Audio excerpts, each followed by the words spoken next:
Halo, selamat sore teman-teman semua. Selamat sore. Terima kasih teman-teman sudah hadir dalam podcast kita hari ini di Cafe Papa Ganteng seperti biasanya. Nah, hari ini seperti diskusi-diskusi kita sebelumnya, kita bertemu dalam satu podcast yang namanya Fordia atau Forum Dialog Resiliensi Masyarakat.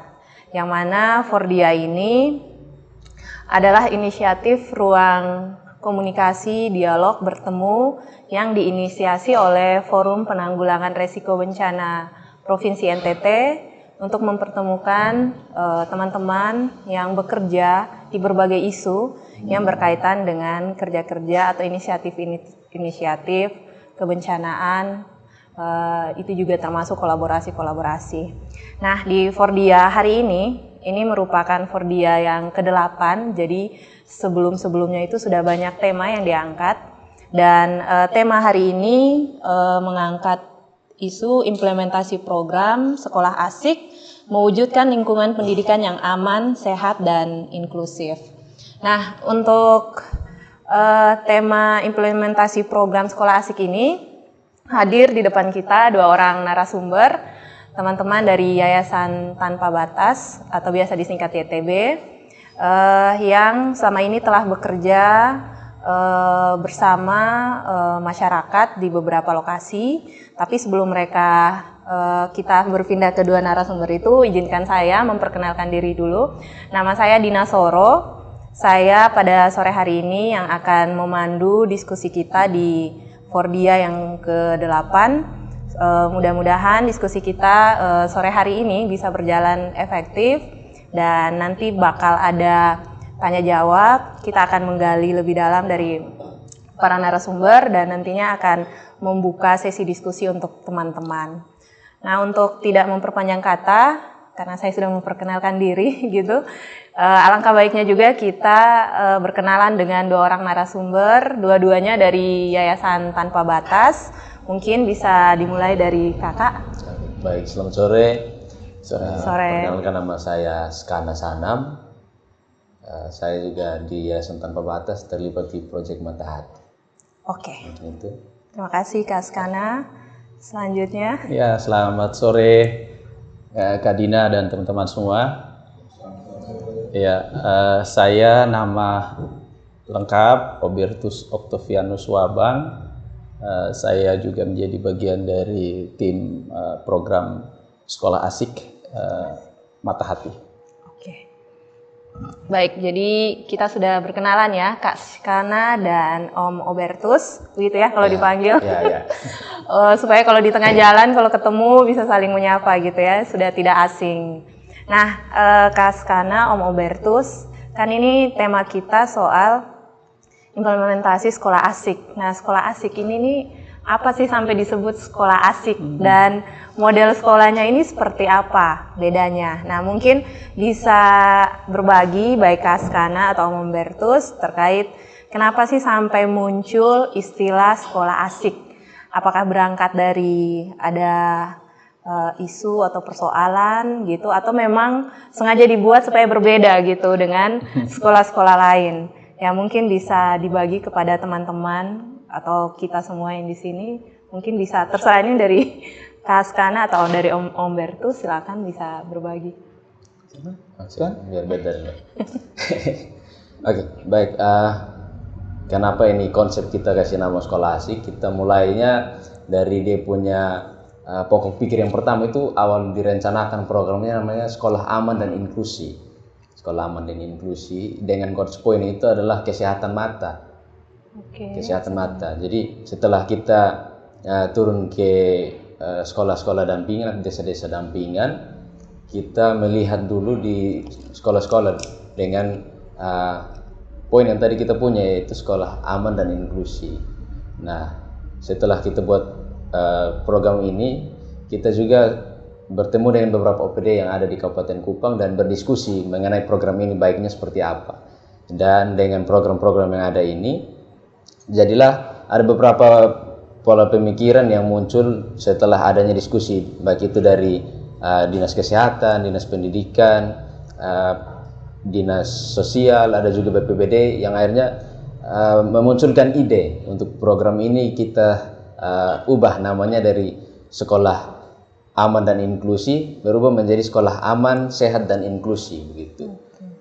Sehingga dari program ini sampai sekarang dikenal sekolah aman, sehat dan inklusi. Karena seperti itu mungkin mau menambahkan. Oke, mungkin bisa tantangan awal membangun gerakan sekolah asik ini dan juga kenapa dianggap penting gitu, aman, sehat dan inklusi gitu. Mungkin Om Bertus bisa bantu jelaskan. Iya, terima kasih Kak Dina, teman-teman semua. Jadi saya sedikit mulai dulu dari konsep ya. Di pertanyaan pertama tadi apa yang disampaikan oleh Kak Skana. Bahwasanya sebenarnya sekolah asik ini itu menjadi bagian dari satu kesatuan program yang namanya Mata Hati, mendorong Kabupaten Kupang yang humanis, adaptif, tangguh, dan inklusi. Nah, di dalam program Mata Hati itu ada terlibat beberapa lembaga, ada Bengkel APEK, lalu kemudian ada Pikul, ada YTB, Yayasan Tanpa Batas, ada Jaringan Peduli Masyarakat, dan juga uniknya di situ ada satu lembaga lagi itu sebagai konsultan untuk memastikan program-program di dalam konsorsium Mata Hati yang dijalankan itu inklusi. Nah, di dalam konsorsium itu ada kebagian masing-masing lembaga yang tergabung dalam itu mengampu satu program yang secara spesifik dilakukan untuk kemudian mewujudkan Kabupaten Kupang yang humanis, adaptif, tangguh, dan inklusi. Nah, kebetulan YTB mengambil tema adalah pendidikan inklusi dengan konsepnya adalah sekolah aman dan inklusi itu awalnya Kak Dina dan teman-teman. Nah, dalam proses berjalan tema besar ini secara logical framework-nya itu kemudian diserahkan kepada lembaga pengampu untuk kemudian melihat situasi dan kondisi di mana wilayah dia bekerja dengan program ini untuk kemudian bersinergi, berkolaborasi dengan berbagai stakeholder yang ada untuk memastikan bahwa program pendidikan inklusi ini bisa dapat diimplementasikan dengan baik. Proses berjalan, waktu berjalan, YTB yang kemudian mengampu program ini merasa tidak mungkin bermain sendiri, single factor tidak mungkin karena isunya cukup besar, apalagi berbicara tentang pendidikan. Lalu kemudian ada isu besar lagi tentang inklusi. Nah, ini satu tantangan besar sehingga dengan rasa seperti itu maka YTB berpikir bahwa kolaborasi itu menjadi penting dan yang punya rumah, yang punya masyarakat, yang punya sekolah, yang punya peserta didik itu ada di wilayah Kabupaten Kupang. Artinya bahwa harusnya ini menjadi kepentingan besar dari Kabupaten Kupang. Nah, karena isu ini harus dilakukan, maka kemudian dilakukanlah kolaborasi, pendekatan, advokasi dan lain-lain. Seperti yang disampaikan Kak Skana tadi, bahwa kemudian kita menginisiasi untuk kemudian para stakeholder kunci ini harus duduk bersama. Karena temanya aman dan inklusi, tetapi pintu masuknya itu adalah kesehatan mata. Ini kan menjadi sesuatu yang rancu nih, tidak biasa di mana-mana terjadi. Nah, ini kan aneh nih. Bicara tentang aman, bicara tentang inklusi, tapi pintu masuk isunya adalah kesehatan mata. Lalu lokusnya ada di sekolah. Lalu sekolah yang menjadi fokus intervensi itu SD, Kak Dina. Nah, ini yang kemudian menjadi tantangan tersendiri bagi kami, bahwa kemudian tidak mungkin ini isu besar ini kami lakukan sendiri. Di samping itu, sumber daya kami juga terbatas. Kami dari YTB yang mengerjakan program ini, kami hanya bertujuh. Lalu kemudian dengan keterbatasan sumber daya, sumber penganggaran, kami merasa bahwa tidak bisa lakukan sendiri. Makanya kami kembalikan pada siapa yang bertanggung jawab. Kami hanya mensupport atau menjadi pendorong, penggerak untuk memastikan bahwa isu ini dibutuhkan di Kabupaten Kupang, lalu kemudian kita bersama-sama berpikir bersama untuk kemudian bisa mengerjakannya. Kerinduan kita hanya satu, Kak Dina, bahwasannya kita ingin mewujudkan suatu sistem pendidikan yang aman, sehat, dan inklusif. Sehingga kalau tidak salah sekitar tanggal 19 Maret tahun 2024 kami bertemu beberapa dinas, instansi dari Bapeda, BP4D, lalu kemudian dari BPBD, P2KB, P3A, Dinas Sosial, Dinas Kesehatan, dan rumah besar kita kan Dinas Pendidikan. Kita bertemu, lalu kemudian melihat kembali ini. Pada saat kita ketemu, kita melihat apakah kemudian konsep ini sudah cukup bagus untuk menjawab mimpi kita ke depan, mewujudkan suatu sistem pendidikan yang aman, sehat, dan inklusif. Nah, berbagai proses diskusi itu berlangsung, lalu kemudian pikiran-pikiran juga dilahirkan, lalu kemudian kita juga berpikir apa sih indikatornya kalau kemudian ide dan pikiran kita itu kita satukan. Nah, pada saat itu kita kemudian merumuskan bersama-sama, lahirlah konsep aman, sehat, dan inklusif dengan dilengkapi dengan indikator-indikator. Begitu Kak Dina. Oke. Kira-kira. Jadi memang kalau orang awam juga pasti berpikir ini kesehatan mata, Ya. tapi bicaranya aman dan inklusi gitu. Betul, Jadi betul. Salah satu tantangan bagaimana kemudian isu ini bisa jadi satu, bisa masuk, dan tantangan lainnya adalah sumber daya tadi ya. Betul. Tapi bisa dijelaskan atau diceritakan juga ke kami, itu lokusnya ada berapa yang menjadi wilayah intervensi teman-teman YTB, dan lokasinya di kabupaten mana? Apakah di Kota Kupang, di Kabupaten Kupang, bisa dijelaskan? Iya, Kak Dina. Jadi karena ini menjadi bagian dari program Mata Hati, mendorong Kabupaten Kupang yang humanis, adaptif, tangguh, dan inklusi, kita targetnya sampai dengan tahun 2032. Jadi kita memang lokusnya itu di wilayah Kabupaten Kupang. Tetapi karena ini juga satu program, sebenarnya juga program percontohan, Kak Dina. Jadi kemudian bersama-sama dengan tim yang tergabung dalam konsorsium itu menetapkan lokasinya itu lebih spesifik. Dari 177 desa di Kabupaten Kupang dipilihlah 12 desa itu menjadi desa pilot. Nah, kebetulan kami yang YTB berurusan dengan sekolah, maka kami juga mengikuti. Jadi sekolah-sekolah kami itu ada di 12 desa dan 6 kecamatan.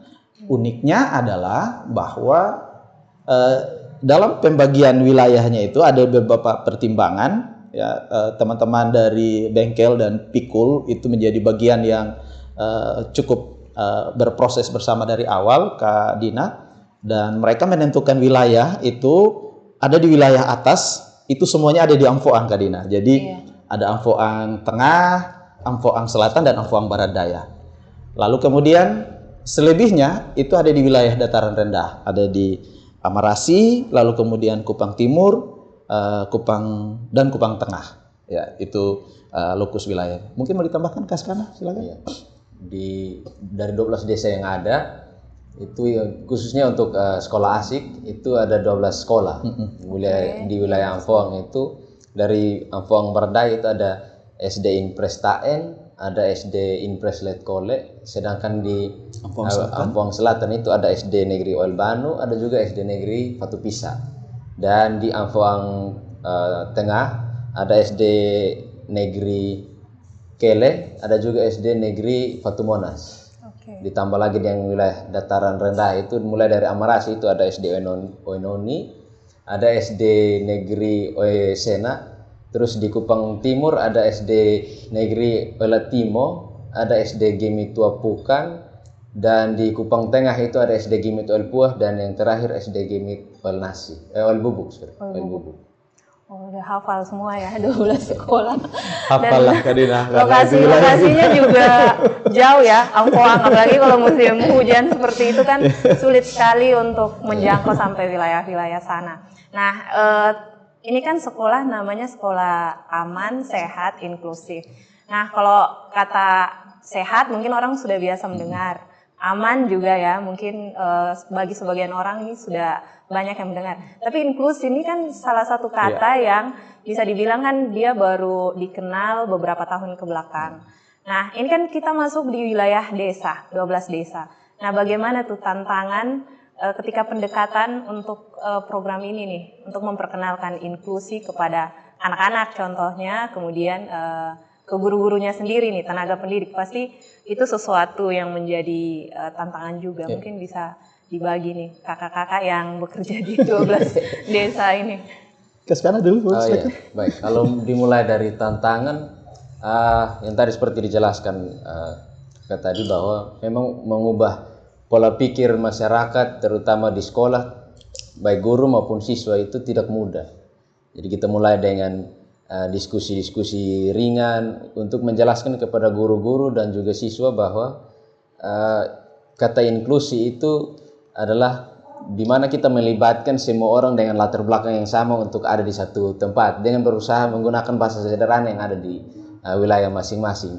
Karena apalagi untuk isu inklusi ini kita berbicara soal disabilitas dan beberapa kelompok rentan. Disabilitas lagi, apalagi di wilayah Amfong itu sulit dijelaskan. Maksudnya disampaikan itu kebanyakan orang masih pakai kata cacat, kata orang yang tak berdaya. Tapi bagaimana dengan cara kita untuk mendekatkan masyarakat memahami bahwa yang awalnya kata-kata dengan bahasa sehari-hari dengan cacat itu diubah dari inklusi disabilitas dan mengubah pola pikir masyarakat yang ada untuk memiliki pemahaman yang sama tentang inklusi. Mungkin dari Om mau tambahkan atau? Ya, boleh. Ya, Kak Dina, jadi begini, latar belakang kemudian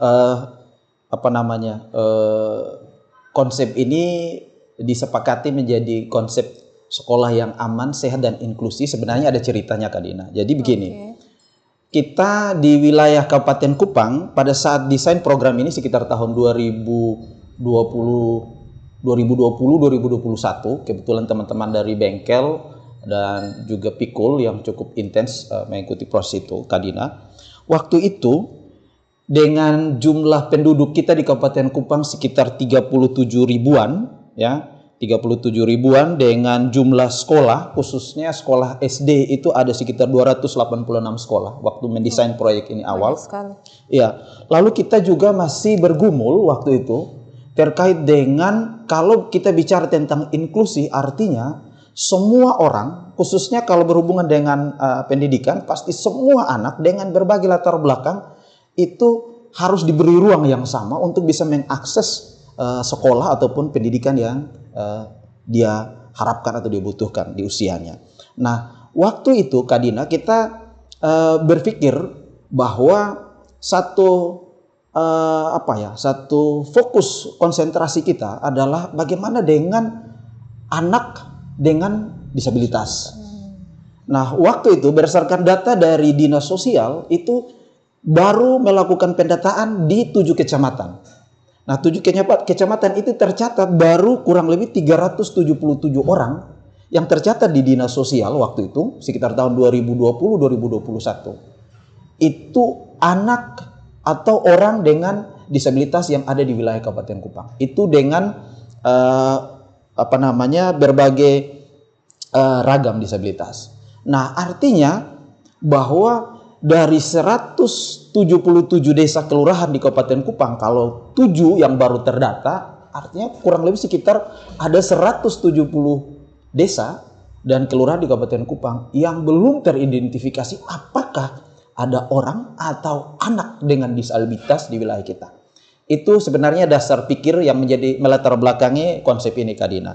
Nah, hari ini kita bicara tentang jumlah penduduk Kabupaten Kupang yang bergerak di sekitar angka 400 ribuan, Kak Dina. Dengan catatan sekolah, ya, hari ini khusus untuk SD kita ada di angka 366 SD, Kak Dina. 366 SD dengan jumlah siswa atau jumlah murid, ya, peserta didik itu ada 42.863 orang. Dengan sebaran guru itu berjumlah kurang lebih sekitar 8.848 orang guru. Lalu kemudian itu sebaran itu ini yang SD Kak Dina, yang tercatat di Kabupaten Kupang. Nah, sementara kita dengan wilayah intervensi yang hanya 12 desa, kita hanya paling terkonsentrasi di 12 desa itu yang tentunya. Nah, yang menjadi tantangannya adalah 12 desa ini pun kita belum memiliki data yang valid terkait dengan anak ataupun orang dengan disabilitas.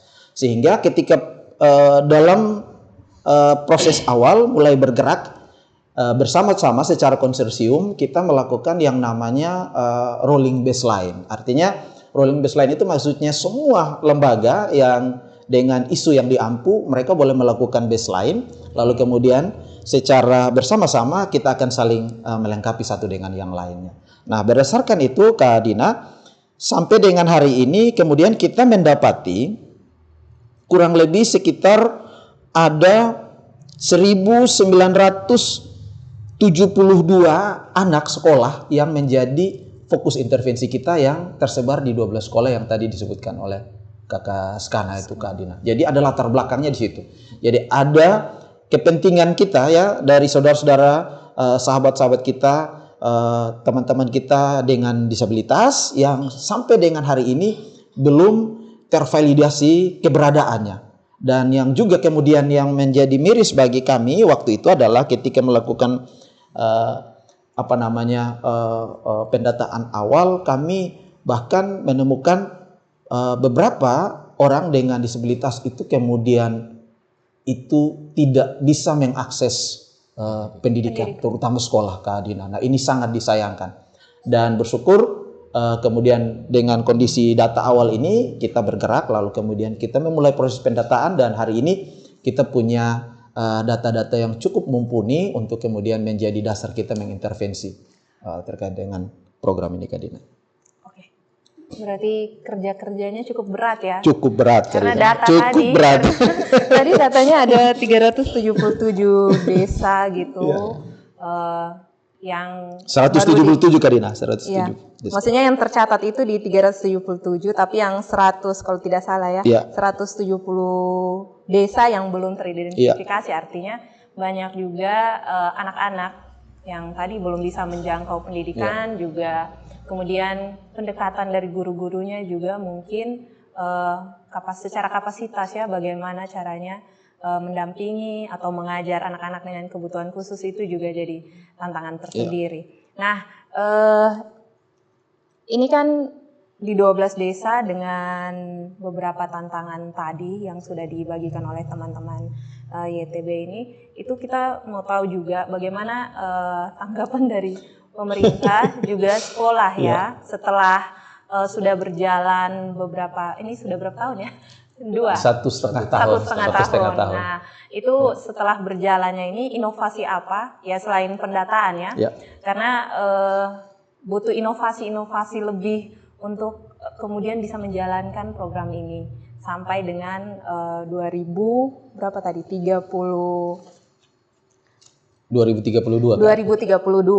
Nah, kalau sampai 2032 kan harapannya wilayah intervensinya bisa diperluas, tidak hanya 12, tapi ini menjadi pilot project untuk 12 desa. Tapi sejauh ini inovasi apa saja yang sudah coba dibuat oleh teman-teman YTB di 12 sekolah ini, 7 kecamatan, 6 kecamatan, juga ke dinas-dinas tadi, kesehatan, dinas sosial, dinas pendidikan, bagaimana menghubungkan antara para guru dengan dinas-dinas ini, pemangku kebijakan. Mungkin Kak Skana bisa berbagi dengan kita. Kalau dimulai dari bagaimana guru-guru dan juga dinas-dinas yang terkait itu, awalnya guru-guru juga tidak mau bekerja dulu kalau misalnya tidak punya dasar hukum yang jelas, begitu. Oh gitu. Jadi mau bekerja misalnya harus ada payung hukum yang mengikat bahwa mereka harus bekerja sesuai dengan isu program yang ada. Sehingga dari YTB bekerja sama dengan dinas pendidikan dan dinas-dinas yang ada untuk membentuk yang namanya perbub sekolah asik. Maaf, tapi itu bukankah dalam aturan itu sudah ada ataukah memang untuk anak-anak disabilitas harus sekolahnya sendiri gitu? Ya, sekolah SLB ya, Kak Dina. Ya. Oke, lanjut Kak. Berpikir untuk sekolah di SLB, tapi misalnya di Amfoang, SLB yang ada di Kabupaten Kupang kurang lebih hanya 2 atau 1 begitu, kalau tidak salah. Okay. Jadi orang-orang tua yang mau mengantar anak-anak dengan disabilitas sampai ke Olamasi itu bagaimana jaraknya, bagaimana biaya yang dikeluarkan sehingga disabilitas yang ada di desa itu tidak disekolahkan. Sehingga kembali di yang tadi kakak tanyakan, bagaimana kita menghubungkan guru-guru dan juga dengan kerja-kerja yang ada, sehingga muncullah satu ide untuk membentuk satu dasar hukum yang ada berupa perbub yang saat ini sementara dikerjakan. Terus yang kedua, guru-guru mau mulai dengan mengajar kepada anak-anak dengan materi yang seperti apa begitu, sehingga adalah satu ide yang muncul adalah membuat satu modul ajar kepada guru-guru untuk mengajarkan kepada siswa-siswa sesuai dengan yang mereka miliki, baik itu konsep yang ada dengan muatan lokal dan juga dengan isu-isu yang ada di sekitar sekolah begitu. Oke, nah itu kan guru-guru nih. Kalau dari dinasnya melihat, ini kan kenyataan juga ya, bahwa SLB-nya cuma 1 atau 2, sedangkan anak-anak dengan berkebutuhan khusus itu tersebar di banyak desa. Nah, apakah kemudian hal ini dicoba direplikasi, entah itu modulnya, tadi kan salah satu inovasi adalah pembuatan modul. Apakah itu kemudian direplikasi untuk sekolah-sekolah lain sebagai bahan ajar atau bahan pegangan guru-gurunya, atau sejauh ini cuma di 12 desa itu tadi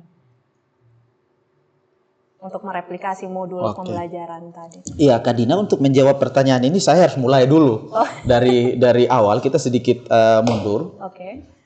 Kita harus tahu dulu apa sih indikatornya dulu, sehingga kemudian akan menjawab apa yang menjadi pertanyaannya Kak Dina. Jadi karena konsepnya adalah sekolah aman, sehat dan inklusi, lalu kemudian bersyukurnya adalah mulai dari proses kemudian terkait dengan konsep penetapan indikator itu kita berkolaborasi dengan dinas instansi lingkup Pemda Kabupaten Kupang. Jadi itu yang kemudian menjadi satu hal yang menolong kita berproses. Nah, kemudian dari proses itu kita menetapkan indikator-indikator. Nah, indikator-indikator ini sebenarnya juga hanya bagian dari menarik dari sebenarnya konsep awal yang sudah berlaku di seluruh Indonesia terkait dengan sekolah aman. Biasanya acuannya ke SPAB misalnya seperti begitu, Satuan Pendidikan Aman Bencana yang sudah berlaku umum. Lalu kemudian sekolah sehat, itu juga ada beberapa konsep sekolah sehat. Terakhir kita dengar misalnya KSS dan sekarang ada GSS misalnya seperti gitu. Lalu kemudian yang terakhir adalah sekolah inklusi. Sekolah inklusi ini sebenarnya banyak.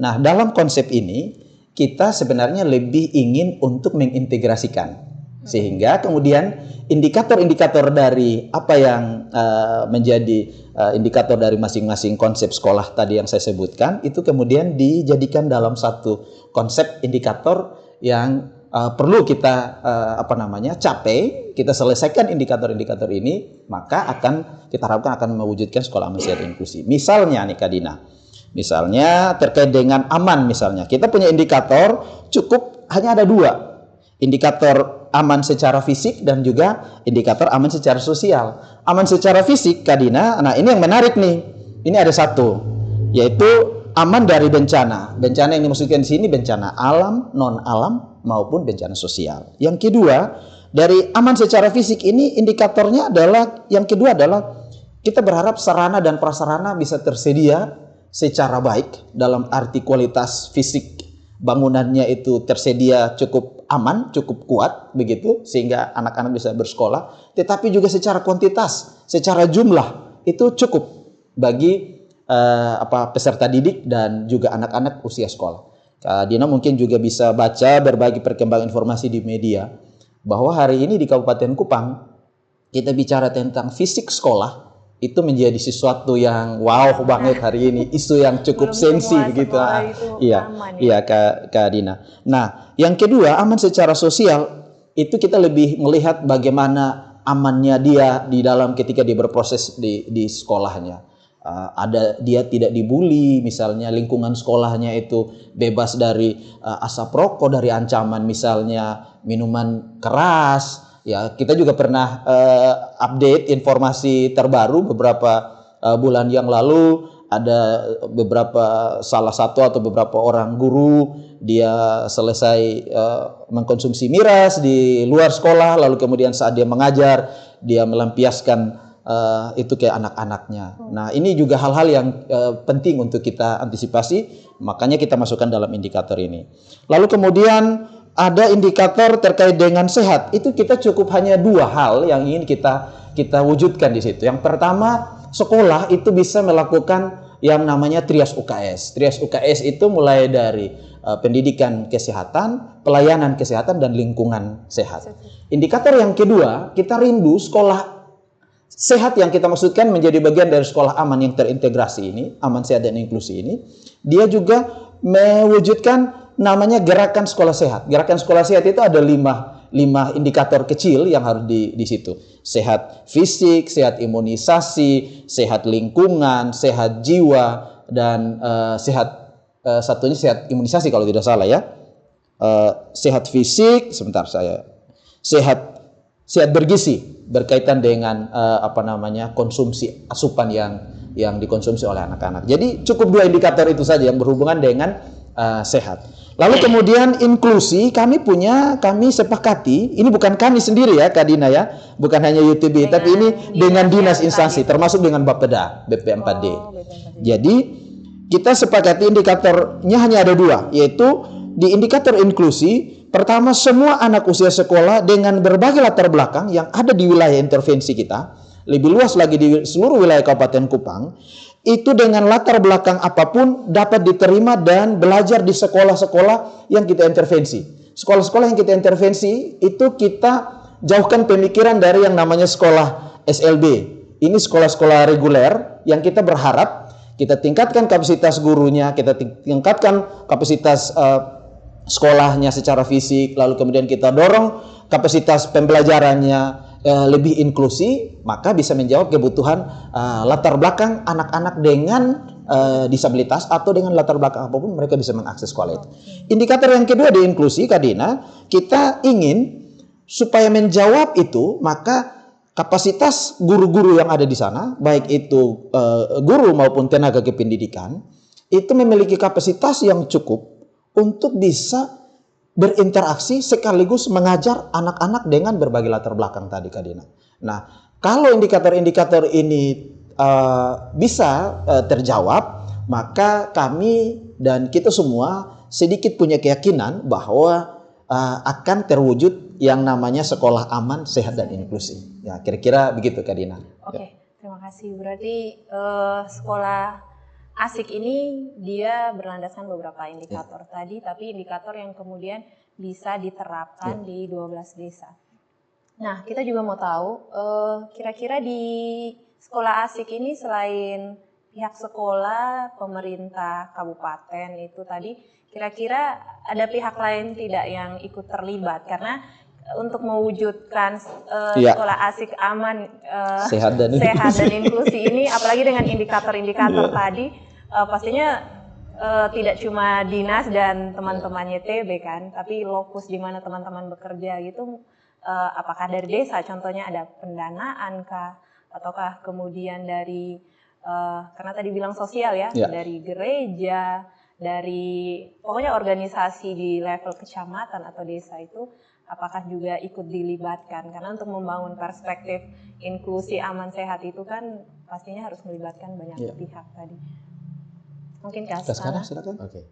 Baik. Berdasarkan indikator-indikator yang tadi sudah dijelaskan Om Okto, ada juga yang kita buat di sekolah itu yang namanya pengurus sekolah asik. Pengurus sekolah asik itu kita libatkan beberapa di antaranya komite sekolah, ada juga orang tua, ada nakes dan beberapa tokoh-tokoh yang ada di desa itu. Sehingga mereka sebagai istilahnya adalah kader dari Yayasan Tanpa Batas itu sendiri untuk menggerakkan baik itu masyarakat dan juga beberapa tokoh-tokoh penting yang ada di desa untuk mendukung sekolah yang ada di 12 desa ini. Oke. Nah, untuk untuk para penggerak tadi, nah sejauh mana mereka dilibatkan seperti itu karena kalau tadi dari penjelasan kan akan lebih banyak guru-guru nih.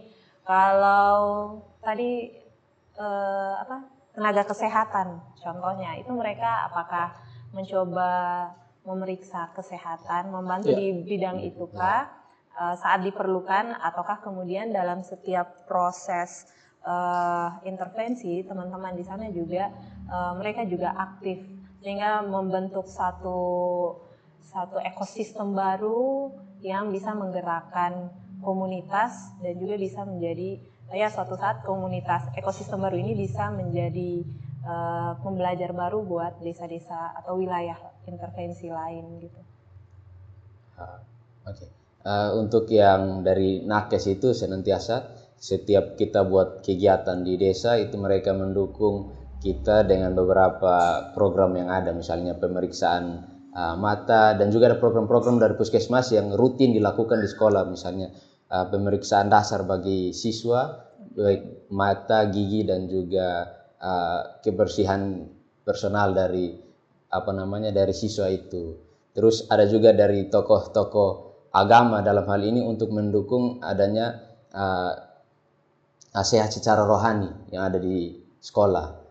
Dan juga ada juga orang tua yang terlibat itu supaya bisa mengontrol jalannya program yang ada. Misalnya orang tua mendata anak-anak disabilitas yang ada di desa, dilaporkan ke sekolah untuk dibuatkan satu rencana untuk anak-anak ini misalnya dalam usia sekolah disekolahkan kembali begitu. Oke. Baik, berarti memang benar-benar tidak, biasanya kan kalau pembentukan yang penting forumnya ada. Tapi untuk menjalankan forum ini juga agak susah-susah gampang karena mereka juga ada dengan pekerjaan dan urusan mereka. Tapi ternyata menghubungkan sekolah asik dengan keseharian atau kerja-kerja mereka juga ternyata bisa dilakukan. Nah, ini bisa menjadi pembelajaran juga buat teman-teman yang mungkin ke depan juga akan bekerja untuk isu-isu yang mungkin sama, karena isu-isu inklusi ini kan juga sekarang menjadi fokus utama dari pembangunan ya teman-teman disabilitas. Bagaimana kemudian mereka bisa mendapatkan kesempatan yang sama ini belum bisa didapatkan, tapi kemudian ruang-ruang seperti itu coba dibangun. Nah, saya juga mau tanya nih, tadi kan katanya ada guru-guru yang mabuk kemudian masuk mengajar. Nah, bagaimana kemudian kebijakan safeguarding untuk anak-anak itu sendiri, karena mengajar anak-anak dengan kebutuhan khusus juga harus memiliki kesabaran yang panjang gitu, dan tidak semua guru ini kan tiba-tiba ada proyek ya, memang mereka mulai dilibatkan, ada indikator, tapi bagaimana kalau seandainya terjadi hal-hal seperti itu? Apakah gurunya kemudian dikasih sanksi untuk tidak mengajar gitu, diganti dengan guru lain, ataukah kemudian pendekatannya adalah memberikan edukasi, keterampilan gitu, mungkin secara emosional bagaimana sih pendekatan mengajar anak-anak, dan kemudian fasilitas aksesibel apa saja yang menjadi prioritas dari sekolah asik? Apakah cuma bangunan sekolah atau ada bangunan fisik lain gitu yang juga coba dibangun di 12 sekolah tadi? Mungkin jangan sekana lagi, kita ganti lagi. Iya, Kak Dina dan teman-teman semua. Jadi ini kita harus jujur dulu ya. Jadi konsep program sekolah asik ini durasi waktunya kita harapkan dapat terwujud di akhir fase yaitu 2026, Kak Dina. Jadi kalau hari ini kita baru bergerak kurang lebih 1,5 tahun. Jadi kalau dibilang bahwa indikator-indikatornya sudah tercapai, belum. Kita mau jujur bahwa itu sebenarnya belum. Lalu kemudian kita juga mau bilang bahwa secara jujur kita sebenarnya di sepanjang proses dengan durasi 3 tahun ini kita baru bermain di bagaimana menyiapkan sekolah itu, pertama secara pemahaman, lalu kemudian peningkatan kapasitas untuk menjawab indikator-indikator itu sehingga terwujud nanti kita harapkan di tahun 2026 sekolah-sekolah yang kita dampingi ini menjadi sekolah-sekolah yang sudah layak kita declare begitu untuk kemudian menjadi sekolah model, sekolah contoh untuk bisa diimplementasikan dan juga bisa direplikasi oleh sekolah-sekolah di wilayah yang lain. Jadi Kak Dina dan teman-teman, jadi sebenarnya kita bergeraknya karena dari indikator itu lalu kemudian tertuang dalam tahapan-tahapan proses program pendampingan kita. Nah, di dalam proses pendampingan itu ada tahapan di mana karena isu menjadi pintu masuk kita untuk di sekolah asik ini juga ada salah satunya adalah melalui kesehatan mata yang kita harapkan itu terintegrasi melalui indikator UKS tadi di konsep sehatnya itu, sehingga ada tahapan kegiatan yang kita harus melibatkan tenaga kesehatan itu dibawa ke sekolah untuk melakukan pemeriksaan. Jadi kita juga selain dengan sekolah, kita juga bekerja sama, berkolaborasi dengan dinas kesehatan, lalu kemudian direkomendasikan untuk beberapa puskesmas yang ada di wilayah layanan kita di 6 kecamatan ini untuk juga menjadi bagian dari proses ini. Jadi kita ada tahapan kegiatan yang namanya edukasi, lalu kemudian kampanye, lalu kemudian ada satu kegiatan yang agak unik yang tidak biasa Kak Dina, namanya RO Go to School. Jadi, RO Go to School. RO itu refraction option. Jadi itu yang kita biasa lihat ada apa namanya optik di Kupang yang melakukan pemeriksaan secara intensif, ya lebih spesifik menggunakan alat untuk memastikan khusus kesehatan mata. Jadi RO ini kita bawa ke sekolah, membawa alatnya kita fasilitasi. Ketika nakes dari puskesmas itu mereka melakukan pemeriksaan awal yang kita namakan visus, begitu. Lalu kemudian dari proses pemeriksaan visus itu kemudian terindikasi ada misalnya anak-anak yang mengalami gangguan penglihatan yang secara secara umum juga biasanya mengganggu ketika mereka mengikuti proses belajar mengajar Kak Dina. Jadi misalnya anak dengan gangguan penglihatan dia akan memilih dia akan memilih tempat posisi di depan atau strategi yang lain yang memudahkan dia untuk bisa mengikuti proses belajarnya. Lalu kemudian kita hasil pemeriksaan visus itu dipastikan lagi oleh RO tadi. Lalu kemudian dari RO itu rekomendasinya biasanya hanya ada 2 nih Kak Dina. Dia kalau misalnya mengalami gangguan penglihatan butuh alat bantu. Butuh alat bantu, maka kita akan kita akan dukung anak itu selesaikan kebutuhannya dengan memfasilitasi dia mendapatkan kacamata. Jadi kacamata yang dikasih bukan sekedar kacamata baca, tetapi kacamata yang direkomendasi dari ahlinya dan dibuat oleh yang memeriksa sehingga kemudian betul-betul menjawab kebutuhannya. Jadi kacamata itu dikasih sebagai alat bantu untuk menjawab kebutuhannya. Lalu kemudian tidak hanya itu, oleh pihak nakes kesehatan ini juga mereka membantu untuk melakukan edukasi terkait dengan masalah-masalah ataupun apapun itu yang berhubungan dengan kesehatan mata. Misalnya asupan, kebutuhan vitamin yang kemudian bisa membantu anak-anak memenuhi kebutuhannya terkait dengan vitamin A misalnya begitu Kak Dina, lalu kemudian bagaimana mereka juga harus mendapatkan imunisasi dan seterusnya, kira-kira seperti itu. Nah, melalui UKS yang kita dorong sebagai salah satu indikator, kita berharap ke depan sekolah itu dia melakukan proses ini tidak lagi oleh YTB, tetapi itu diambil alih oleh UKS yang sudah terbentuk di sekolah melalui kepengurusan sekolah asik yang ada, begitu Kak Dina kira-kira. Itu juga yang tadi mau saya tanya soal perubahan yang ada di sekolah ya, berarti terbentuknya UKS juga. Nah, bisa diceritakan juga selain pembentukan UKS-nya, perubahan apa sih yang paling berkesan gitu, yang ada di sekolah gitu?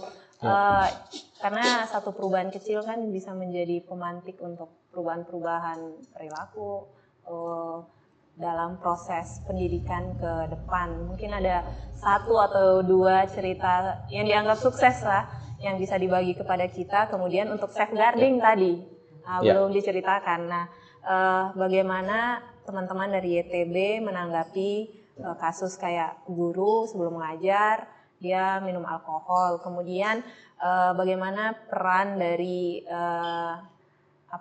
CBM atau tim Mata Hati sendiri, khususnya manajer safeguarding dalam memastikan program ini bisa berjalan sesuai dengan rencana awal tadi tanpa mengesampingkan safeguarding untuk anak-anak sendiri, seperti itu. Mungkin Kak Askana. Ya, berkaitan dengan safeguarding, yang pertama itu kita lakukan sosialisasi kepada yang tadi saya bilang pengurus skolastik itu berkaitan dengan safeguarding biar ada kontrol di situ. Nah, kita sosialisasikan berkaitan safeguarding ke sekolah dengan kita melampirkan layanan yang bisa dihubungi apabila guru-guru dan juga orang tua menemukan bahwa anak-anak ini mengalami kekerasan di sekolah. Sehingga apabila hal itu terjadi, baik itu guru, siswa maupun orang tua yang ada di sekolah bisa melapor ke kontak yang ada sehingga bisa diproses dari lembaga, baik itu diproses secara hukum maupun misalnya dia punya pelanggaran yang dilakukan perlu untuk dimediasi, berarti dimediasi. Oke. Jadi sejauh ini sudah ada kasus kah atau baru kedapatan satu? Jadi kayak mungkin ada tapi orang tua mungkin takut untuk melapor, takutnya nanti anaknya tidak diterima lagi di sekolah gitu. Dan untuk guru yang tadi minum alkohol, apakah pendekatannya solusinya mediasi kah atau diberi sanksi tidak mengajar selama 1 minggu kah, dan bagaimana kemudian dari itu tadi ya teman-teman di CBM sendiri punya safeguarding yang cukup ketat berkaitan dengan kekerasan seperti itu. Bagaimana kemudian bisa memastikan bahwa program yang dijalankan itu ke depannya bisa terhindarkan dari masalah-masalah tadi itu. Baik, Kak Dina, terkait dengan ini saya sedikit meluruskan. Jadi yang tadi saya sampaikan terkait dengan ada guru yang kemudian mengkonsumsi miras, itu tidak terjadi di wilayah dampingan kita, Kak Dina. Itu salah satu tulisan media di Kabupaten Kupang, itu terjadi di salah satu sekolah di luar wilayah dampingan kita. Nah, di sekolah-sekolah kita sepanjang proses kita mendampingi kurang lebih 1,5 tahun, Kak Dina, sekali lagi saya mau katakan bahwa kita belum menemukan secara spesifik ya. Kalau sebelum kita mulai berproses mendampingi itu pernah kejadian, tetapi kemudian itu proses penanganannya sudah berlangsung oleh para pihak yang menangani di institusi itu, instansi itu, dan sampai dengan hari ini kita belum ada menemukan secara spesifik kasus-kasus ataupun persoalan-persoalan yang berhubungan dengan kekerasan, tentang bully ataupun apapun itu yang terjadi di sekolah kita. Ini berdasarkan data kita ya, Kak Dina ya. Oke. Ya. Nah, kita belum tahu nih karena budaya ketimuran kita biasanya kadang-kadang kita lebih menghargai, mengedepankan, menghormati dan seterusnya, sehingga kita belum tahu nih secara spesifik mungkinkah nanti ke depan bisa juga kita akan dapatkan informasi misalnya bahwa di sekolah-sekolah ada juga terjadi kekerasan misalnya seperti gitu. Nah, hari ini untuk sementara kita belum mendapatkan secara spesifik terkait dengan. Semoga ke depan juga tidak ada ya. Amin, kita berharap begitu, Kak. Tapi kalaupun misalnya ini kita berpikir yang paling paling buruk misalnya. Toh pada akhirnya ada kejadian, paling tidak seperti yang disampaikan oleh Kaskana, kita sudah punya mekanisme yang kita coba sosialisasikan. Mekanismenya sangat sederhana, Kak Dina. Jadi kita sosialisasikan tentang safeguarding, tentang bagaimana memperlakukan anak, memperlakukan sesama, baik itu guru dengan anak, guru dengan guru, anak dengan anak, dan seterusnya. Lalu kemudian kita juga sampaikan bahwa itu menjadi konsen kita yang harus sama-sama kita lawan, kita ya katakan tidak pada itu semua. Nah, sehingga kita juga sampaikan bahwa kalau sampai terjadi, kita punya alur mekanisme untuk pelaporan. Dan karena kita YTB belum pada tataran memiliki kapasitas untuk menangani persoalan kalau misalnya terjadi, Kak Dina. Nah, jadi biasanya kami hanya menerima laporan kalau misalnya itu terjadi, lalu kalau itu punya kaitan dengan konsekuensi hukum, maka YTB punya tugas adalah menghubungkan itu dengan pihak yang berwenang. Karena memang Kak Dina berkaitan dengan kekerasan dan lain-lain, itu biasanya ada konsekuensi pidana dan lain-lain sebagainya. Sementara kami YTB hanya punya kapasitas untuk bagaimana menerima laporan, mengemas laporan itu, lalu kemudian menghubungkannya ke para pihak yang berwenang dan berwajib untuk menangani kasus itu. Begitu, Kak Dina. Nah, ini kan banyak mungkin bisa dibagikan tadi soal cerita sukses nih. Dari 12 sekolah, pasti adalah satu yang berhasil gitu, entah dari komunitasnya, dari sekolahnya, atau dari orang tuanya. Dari tadi ini kita hanya bicara guru, murid, tapi bagaimana orang tuanya? Karena mungkin selama ini dianggap anaknya tidak bisa diterima untuk di sekolah, tapi kemudian dengan adanya sekolah asik ini, anak-anak mereka atau keluarga mereka juga bisa mendapatkan pendidikan yang baik gitu. Mungkin bisa diceritakan dulu nih kesuksesan yang selama 1,5 tahun ini nih dari sekolah-sekolah yang didampingi. Kaskana dulu. Kaskana yang turun ya, karena Kaskana ini kan fasilitator langsung ketemu yang sering ketemu dengan para pihak ini nih. Baik, untuk orang tua di desa kebetulan setelah ada program ini, beberapa anak dengan disabilitas khususnya fisik sudah kita lihat di sekolah begitu. Ada juga yang saat ini dipersiapkan untuk sekolah, orang-orang tua sudah tahu bahwa anak-anak ini sudah bisa didaftarkan ke sekolah. Ada beberapa kasus yang kita temui itu ada anak-anak yang dua matanya tidak bisa melihat. Tapi dari guru, orang tua yang ada di desa sudah mempersiapkan anak ini untuk didaftarkan, karena biasanya anak-anak dengan disabilitas tidak akan disekolahkan, bahkan untuk masuk dalam daftar kartu keluarga saya tidak dimasukkan begitu.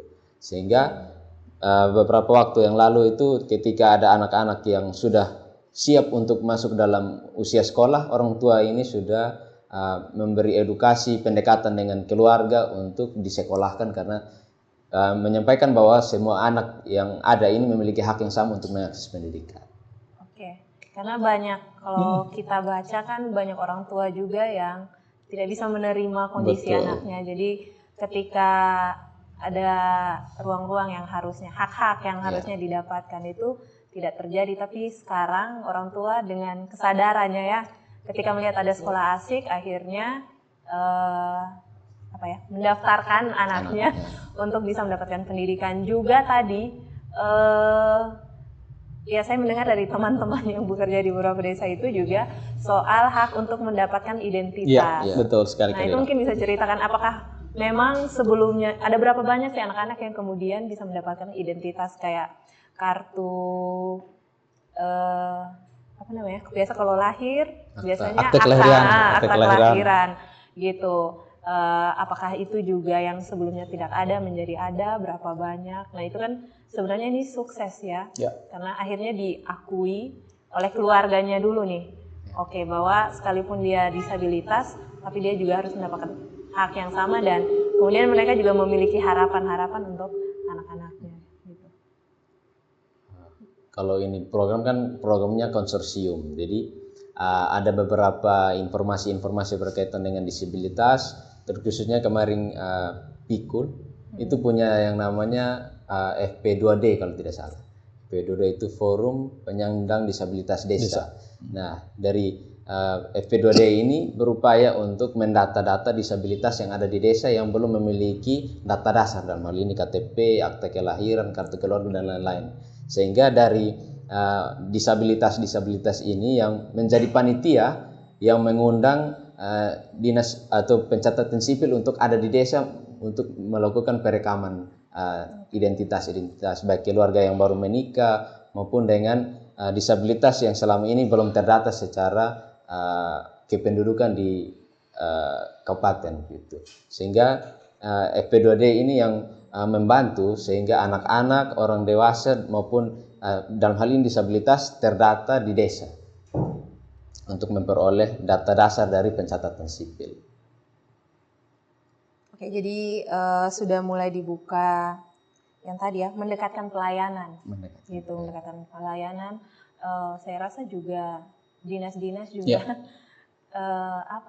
mulai melihat bahwa semua orang juga punya hak yang sama untuk didaftarkan. Entah mungkin awalnya kan anggapan orang disabilitas adalah orang sakit yang tidak berdaya, jadi kemudian melihat juga percuma kalau dibuatkan KTP, tapi kemudian ada langkah-langkah maju yang dibuat oleh teman-teman, baik itu di sekolah, di desa, dan dari pihak desa sendiri. Apakah ada penganggaran khusus kah untuk mendukung sekolah asik ini, ataukah juga tadi ya mendukung anak-anak dengan penglihatan yang terbatas? Apakah teman-teman juga mengadvokasi pemerintah desa untuk anggaran mendukung sekolah sekolah asik ini? Iya, Kak Dina. Jadi memang itu menjadi tantangan kita, Kak Dina. Jadi secara regulasi desa, intervensi desa itu terbatas, khusus untuk pendidikan hanya sampai di PAUD ya, Kak Dina. Ya. Sementara untuk jenjang SD itu agak sedikit sulit untuk kemudian diintervensi secara penganggaran. Tetapi biasanya pemerintah desa bukan tidak mendukung ya, justru kami katakan program ini 1,5 tahun walaupun belum sempurna, tapi kami melihat peran dan dukungan dari pemerintah desa bahkan masyarakat itu sangat tinggi. Misalnya ketika kita melakukan kegiatan-kegiatan, biasanya yang memfasilitasi, menyiapkan, mengundang dan lain-lain itu kita juga meminta dukungan dan bantuan dari bagaimana pemerintah desa sebagai penggerak untuk bisa mendorong, menghadirkan dan sebagainya. Jadi cukup luar biasa. Nah, selain itu pemerintah desa juga secara berkala ya kita undang untuk hadir bersama-sama dalam beberapa pertemuan-pertemuan kegiatan. Ya, apakah itu yang berlangsung di tingkat kabupaten ataupun di tingkat kecamatan misalnya seperti begitu, Kak Dina. Jadi sebenarnya pemerintah desa ini juga sudah sangat berkontribusi untuk mendukung program, Kak Dina. Lalu kemudian para pihak misalnya keagamaan dan lain-lain sebagainya itu juga selalu kita libatkan. Kita minta untuk mereka juga harus ada bersama-sama dengan kita di dalam setiap proses kegiatan. Termasuk yang disinggung Kaskana tadi, Kak Dina, bahwa ketika pembentukan kepengurusan sekolah asik sampai hari ini ada unsur-unsur tokoh-tokoh agama juga di sana. Karena itu menjadi penting. Karena kita bicara tentang sekolah asik, muaranya adalah secara holistik nih, melibatkan semua stakeholder yang ada di sana. Begitu, Kak Dina. Oke, berarti memang penerimaan untuk sekolah asik ini diterima di semua lokasi kerja ini ya. Desa-desa kita ya untuk sementara, Kak Dina. Kita tidak tahu besok lusa. Di 12 desa ini penerimaannya sangat luar biasa. Mungkin itu juga kerinduan mereka selama ini, terutama orang tua ya. Bagaimana anak-anak yang atau keluarga-keluarga dengan keterbatasan itu akhirnya bisa dilibatkan di level desa, sekolah, dan juga tokoh-tokoh agama, tokoh masyarakat juga penting untuk mendobrak sistem yang selama ini kemudian belum berjalan gitu. Nah, ini kan kerjanya sudah 1,5 tahun, kemudian sekolah asik ini juga banyak pembelajaran oleh teman-teman, tapi kemudian kita juga mau tahu sih apa yang bisa menjadi pembelajaran bagi teman-teman organisasi lain yang juga mengerjakan hal yang sama gitu, karena apa yang dilakukan teman-teman tadi kan belum tentu juga dilakukan oleh teman-teman lain, kayak mendekatkan pelayanan yang RO tadi ya, bagaimana anak-anak sekolah diperiksa matanya, kemudian mendapatkan bantuan untuk kacamatanya, itu salah satunya. Kemudian pendataan. Nah, kira-kira apa yang bisa dibagi untuk kerja-kerja bersama sebenarnya ini ya, supaya kalau ke depan, ini kan 1000 desa, tidak mungkin semua teman-teman YTB sendiri gitu yang mengerjakan. Nah, kira-kira apa yang bisa dibagikan gitu? Iya, Kak. Dari Kaskana dulu, boleh? Ya? Ya, harapannya untuk program yang sudah dilakukan ini. Sambil minum ya, Kak Dina? Oh ya, silakan. Adalah dingin ini. Lanjut. Harapannya program yang sudah kita bentuk ini bukan hanya berakhir di akhir fase yang kita rencanakan, tapi setelah akhir fase pun ada direplikasi beberapa daerah atau wilayah, dan juga teman-teman yang bekerja di isu-isu yang sama ini bisa mengembangkan di wilayah yang luas, sehingga isu inklusi, isu sehat dan aman secara sosial dan juga fisik ini bisa digerakkan di semua lini, baik itu di sekolah yang sekolah dasar, sekolah menengah maupun yang tingkat pendidikan yang lebih tinggi lagi. Terkhususnya di wilayah-wilayah desa bisa bergerak di lingkup desa, dalam hal ini Kabupaten Kupang, supaya tujuan kita adalah Kabupaten Kupang yang inklusi di tahun 2030 itu bisa tercapai.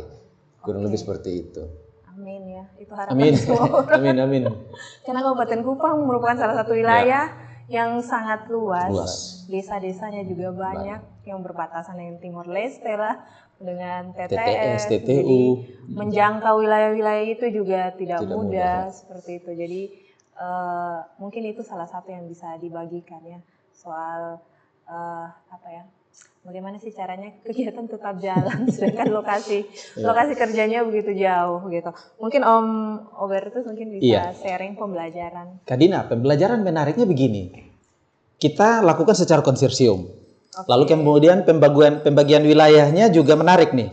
Jadi di wilayah atas itu ada pikul sebagai pemilik wilayah nih, kita katakan seperti itu. Dan di wilayah bawah itu ada teman-teman dari bengkel APEK. Nah, karena kita kerja kolaborasi, kerja tim, lalu kemudian dimulai dari asesmen awal itu kita lakukan secara rolling bersama-sama. Artinya mulai dari pendataan awal, proses berlangsung, kita saling berbagi nih, bahkan saling melengkapi.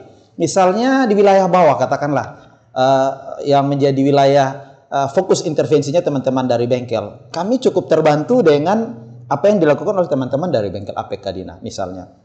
Bagaimana berkolaborasi dengan sekolah, kami juga harus bersama-sama dengan teman-teman bengkel APEK untuk juga menjalankan program-program bukan hanya di sekolah tapi di wilayah desa secara menyeluruh di 6 desa di wilayah bawah. Begitupun dengan teman-teman dari Pikul di wilayah atas, Kak Dina. Jadi pembelajaran menariknya adalah ini karena kerja secara bersama-sama, walaupun kita mengampu isu yang berbeda-beda, tapi karena tujuan kita adalah pada akhirnya mewujudkan yang namanya Kabupaten Kupang humanis, adaptif, tangguh, inklusi, maka kami YTB khusus berfokus dari pendidikan. Kita berharap dari pendidikan ini menjadi penyumbang untuk pencapaian indikator Kabupaten Kupang inklusi dari sisi pendidikannya. Mungkin teman-teman dari bengkel APEK yang fokus kepada mendorong ekonomi inklusi, mereka juga bisa bergerak mendorong ekonomi menjadi ekonomi yang inklusi sehingga menjawab indikator Kabupaten Kupang inklusi. Teman-teman dari Pikul misalnya berkaitan dengan perubahan iklim, berkaitan dengan penghidupan berkelanjutan yang dilakukan di atas, bagaimana proses intervensinya itu terkolaborasi dengan mitra-mitra yang lain yang ada di sana, kemudian bisa mewujudkan menjawab indikator Kabupaten Kupang yang inklusi. Mimpi kita bersama-sama, Kak Dina, adalah desa-desa yang kita dampingi, walaupun itu secara spesifik kita tidak tetapkan untuk itu menjadi indikator pencapaian kita secara spesifik, tapi secara implisit itu sebenarnya kita ingin desa-desa kita itu menjadi desa inklusi. Dengan demikian, desa-desa ini sudah menjadi inklusi, akan menjadi penyumbang untuk pencapaian indikator Kabupaten Kupang yang inklusi. Nah, kalau desa-desa yang kita dampingi ini sudah inklusi, Kak Dina, ini akan menjadi challenge, menjadi penyemangat bagi desa-desa yang lain untuk kemudian melihat apa yang dilakukan ini dan mungkin bisa mereka meniru, mereplikasi dan mengimplementasikannya di wilayah yang lain. Kita juga kemudian tidak hanya cukup sampai di situ, Kak Dina. Pembelajaran baiknya adalah kerja-kerja kolaborasi kita ini kemudian mendorong advokasi kita terkait dengan regulasi, Kak Dina. Jadi seperti yang disampaikan Kak Kaskana, jadi kalau misalnya kami YTB karena spesifik bergerak di sekolah inklusi, pendidikan inklusi, kami mulai bergerak termotivasi untuk mendorong pemerintah bersama-sama merancang, mendesain satu regulasi yang menjadi payung hukum terhadap terselenggaranya pendidikan aman, sehat dan inklusi Kabupaten Kupang. Cerita baiknya hari ini Perbub itu sudah sampai di bagian hukum, Kak Dina, setelah berproses kurang lebih 1 tahun, dan judul Perbubnya adalah Pedoman Pelaksanaan Sekolah Aman, Sehat dan Inklusi di Kabupaten Kupang. Tinggal menunggu proses untuk merambu, memfinalisasi, lalu kemudian kita bawa kepada konsultasi secara publik, kelembagaan, lalu kemudian kalau dipandang sudah layak mungkin sudah bisa ajukan ke pemerintah daerah, dalam hal ini Pak Bupati untuk bisa menandatanganinya.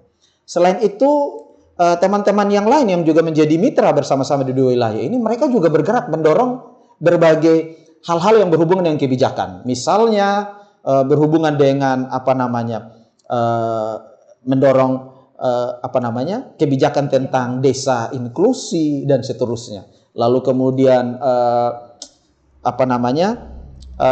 forum inklusi di Kabupaten Kupang, misal seperti itu. Jadi ini kerja-kerja yang kemudian menjadi ciri terbaik, jadi kesuksesan. Jadi kalaupun misalnya ada hal-hal baik yang sudah terjadi yang dilakukan oleh YTB, sebenarnya itu tidak terlepas dari kontribusi dan cerita baik yang sudah dilakukan secara bersama-sama, secara tim konsorsium Mata Hati yang kemudian menjadi bagian dari keberhasilan kita.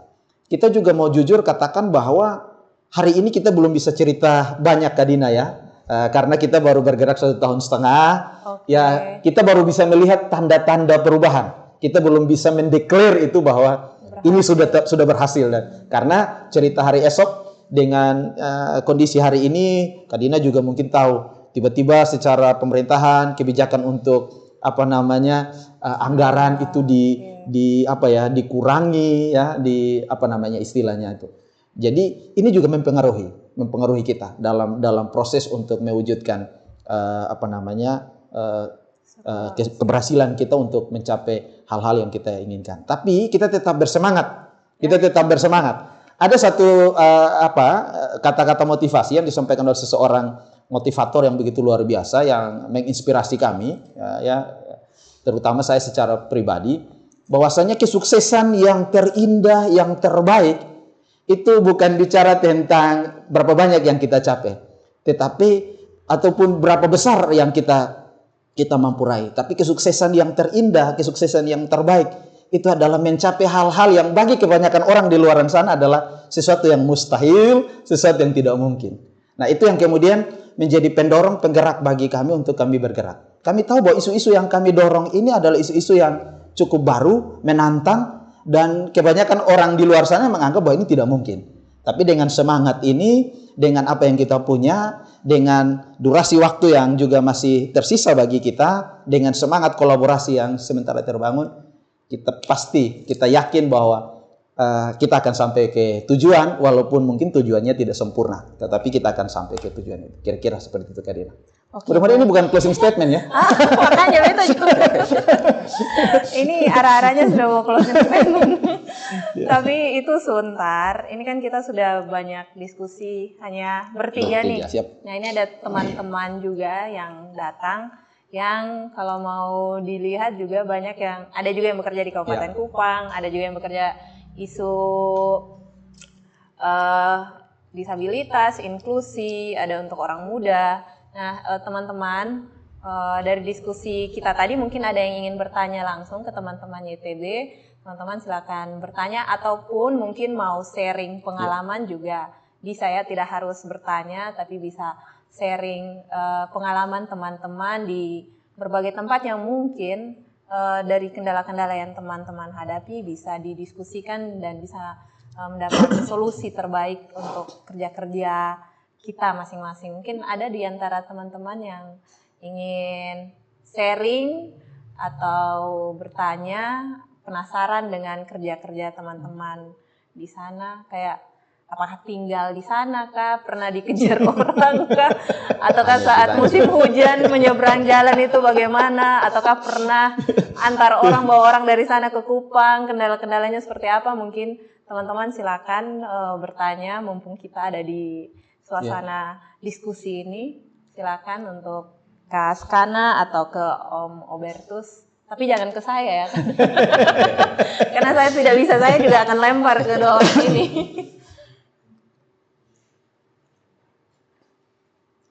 Ada dari teman-teman? Oke, silakan. Ya, baik, terima kasih. Ya, kalau dengar dari dua orang narasumber tadi terkait dengan sekolah asik, nah ini sesuatu yang unik bagi saya. Unik, menantang, dan juga tertantang untuk kita gitu. Kenapa demikian?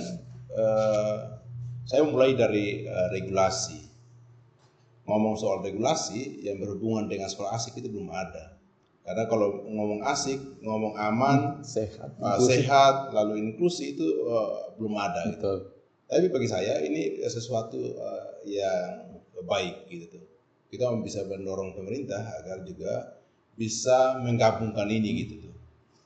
Nah, karena kalau kita ngomong sehat, maka kita akan ada di dinas yang lainnya gitu tuh. Ngomong aman adanya di dinas yang lainnya gitu. Dan saya tahu kami kebetulan juga Bengkel Apek berurusan dengan sekolah dalam beberapa waktu. Gitu. Kita hanya menemukan ada satu regulasi yang berhubungan dengan sekolah Satuan Pendidikan Aman Bencana. Nah itu ada hubungannya antara BPBD, kalau di kabupaten BPBD dan juga dinas pendidikan gitu. Tapi kalau kita ngomong sehatnya, nah ini sesuatu yang makanya saya bilang tadi unik gitu tuh. Nah, ya ini yang bagi kita yang menjadi menarik di kalau saya dengar tadi dari dua narasumber gitu tuh. Nah, cuman memang yang perlu saya mau lebih gali lebih dalam gitu tuh. Kalau tadi ada perbuk terkait dengan pedomannya gitu ya. Nah, kalau pedoman, nah ini juga sesuatu yang mungkin belum terlalu kuat gitu kalau kita mau ngomong soal sekolah asiknya gitu. Nah, ada tidak mungkin rencana agar ini dorong juga ke tingkat nasional gitu tuh. Karena kalau ini tidak didorong dan tidak didorong ke regulasi ke lebih tinggi, maka ini mungkin hanya adanya di Kabupaten Kupang gitu. Walaupun bagi saya ini juga sesuatu yang menarik karena adanya di wilayah timur Indonesia gitu, di satu kabupaten gitu. Itu yang pertama. Lalu yang kedua, nah kalau terkait dengan guru-guru ya, kita tahu bahwa guru-guru di hampir semua di wilayah NTT, guru-guru yang ada di SD itu belum begitu kuat terkait dengan bagaimana untuk melatih atau memberikan pendidikan bagi anak-anak yang berkebutuhan khusus gitu tuh. Nah, karena ya tadi seperti yang disampaikan oleh narasumber bahwa selama ini orang melihat bahwa kalau disabilitas itu harus SLB gitu. Nah, belum mengarahkan. Tapi juga kita harus akui juga bahwa guru-guru kita di tingkat SD belum begitu kuat juga untuk melatih anak-anak yang berkebutuhan khusus tadi. Gitu. Apalagi yang kalau yang daksa mungkin ya. Tapi teman-teman atau anak-anak yang tuli itu sulit gitu tuh karena ya pengalaman kami kemarin bekerja sama dengan teman-teman KDK bahwa Oke, di kota mungkin bahasa isyarat yang mereka mengerti gitu. Tapi kalau di desa mereka tidak tahu bahasa isyarat yang digunakan gitu. Nah, mereka masih menggunakan bahasa bahasa ibu atau melihat gestur tubuh dan juga mimik gitu tuh. Nah, apalagi di ruang kelas gitu tuh. Di ruang kelas kalau misalnya ada anak dengan beragam yang ada di dalam, nah untuk melatihnya seorang itu juga menjadi sesuatu yang sangat berat ya. Yang saya membayangkannya begitu gitu. Nah, bagi saya ini juga penting untuk didorong sehingga guru-guru juga punya punya kapasitas lah untuk melatih, mendidik anak-anak yang berkebutuhan khusus itu. Gitu. Nah, lalu di tingkatan dinas, nah salah satu tantangannya yang kalau kami lihat ya pengalaman Bengkelapek ketika sebuah program kita jalankan yang berhubungan dengan pendidikan, ketika gurunya itu ada gitu dan dia bersemangat dan ya sewaktu-waktu dia mutasi gitu. Nah, itu betul sekali terbesar ya yang kami alami gitu. Kebetulan kami hampir 10 tahun tadi kita ngomong di sekolah aman bencananya. Nah, ketika kita kapasitasi guru itu dan dia pindah, kita mulai lagi dari nol. Nah, ini juga jadi tantangan yang kami hadapi. Nah, mungkin apakah di program ini juga mengalami sesuatu seperti itu atau seperti apa? Gitu. Mungkin itu dari saya sedikit pertanyaan dan juga ingin agar ya kedepannya ini bisa diperjuangkan nih, karena ini juga sesuatu yang baru dan belum dipikirkan juga oleh banyak orang terkait dengan sekolah asik. Mungkin itu dari saya. Terima kasih Kak Punggu dari Bengkelapek. Teman-teman ada yang ingin share?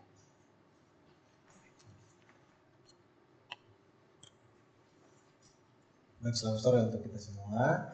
Sore. Ibu dari YTB bersama teman yang Okto dengan Kakak Skana. Tadi memang sudah disampaikan bahwa ada beberapa kegiatan yang sudah dilaksanakan. Tetapi saya menyampaikan bahwa ada salah satu tantangan, yaitu ketika kita melakukan kegiatan di desa, misalnya di wilayah atas. Ketika kita melihat bahwa di wilayah atas itu ketika banjir berarti kita akan bermasalah dengan kegiatan. Nah, ada salah satu tantangan yang menurut kita agak sepele. Misalnya ketika kita melakukan kegiatan di desa atau di sekolah dan bertepatan dengan hari pasar, maka guru-guru atau siswa tidak akan datang. Nah, ini menjadi soal. Sehingga berapa bulan yang lalu ketika kami di desa, guru mulai menyampaikan kepada siswa agar misalnya di esok harus datang meskipun ada hari pasar. Nah, ini menjadi tantangan buat kami sehingga kami bersepakat dengan guru-guru bahkan orang tua, ketika misalnya bertepatan dengan hari pasar berarti kita geser. Contohnya misalnya kalau hari pasarnya di hari Rabu, berarti kegiatannya kita pindah ke hari Kamis atau Selasa. Selasa, sehingga tidak mengganggu aktivitas Bapak Ibu di sana untuk berbelanja dan lain sebagainya. Nah, ada satu hal yang sampai 1,5 tahun ini di YTB berprogram, kita sudah sampai tahap untuk membangun aksesibilitas di sekolah. Kita sampai pada tahap. Selain dari perbuk tersebut, penguatan pembentukan pengurus sekolah asik, kita sudah sampai tahap untuk menyusun dan merencanakan aksesibilitas di sekolah.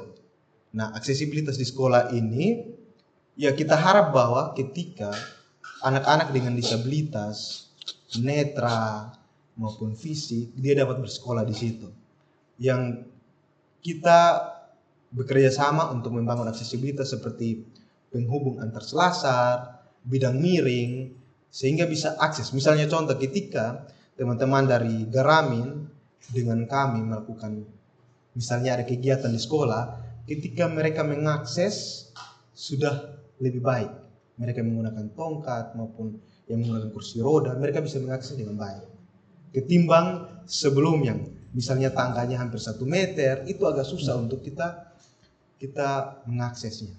Nah, selain itu yang kita dari YTB sudah merencanakan itu, dan kita berharap bahwa di tahun ini kita akan menyelesaikan pembangunan aksesibilitas. Nah, yang menjadi ya sedikit tantangan buat kami yaitu anggaran kami yang memang sedikit. Sehingga yang mampu kami bangun itu misalkan penghubung antar selasar atau toilet yang aksesibel, bahkan bidang miring saja. Jadi kita hanya membangun aksesibilitas di sekolah itu. Kalau untuk membangun semua agak soal karena anggaran kita tidak sampai situ. Jadi ya kita ke depan kita bekerja sama. Semoga pemerintah melihat ini bahwa ya ini kita ada 12 sekolah ini sangat intens kita dampingi misalnya dari YTB. Ya ke depannya kalau misalnya dari pemerintah membantu kita untuk membangun di bagian ruangan yang aksesibel kan kita lebih baik. Tetapi pada tahun ini kita berharap bahwa aksesibilitas yang kita bangun ini boleh diakses maupun anak-anak yang non disabilitas maupun yang disabilitas. Kita harap seperti itu. Saya menambahkan ini. Terima kasih. Baik, terima kasih Kak Ribu ya.